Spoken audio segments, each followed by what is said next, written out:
Pag-usapan natin ang isang parte sa maliit na librong ito, Ang Daan Tungo sa Kaligayahan. Isang sentido komon na gabay sa mas maayos na pamumuhay. Kasi pag sinunod ninyo ito, 21 leksyon ang nandito na ito ay para sa lahat. Kahit ano ang iyong pananampalataya at kung ano ang iyong religious beliefs. Okay, number 1, chapter 1. Alagaan mo ang iyong sarili. Magpagamot kapag ikaw ay may sakit.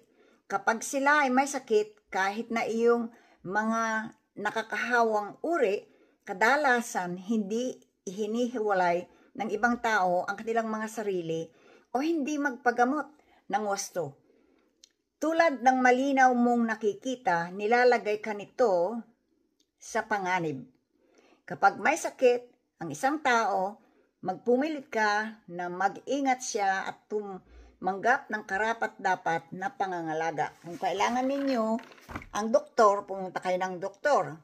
Ngayon, kung sinabi sa inyo na pag-ingatan ninyo ang inyong sarili kasi nakakahawa kayo, humiwalay kayo, kailangan magkulong kayo sa kwarto, magpabaon kayo para hindi naman mahawa yung mga iba.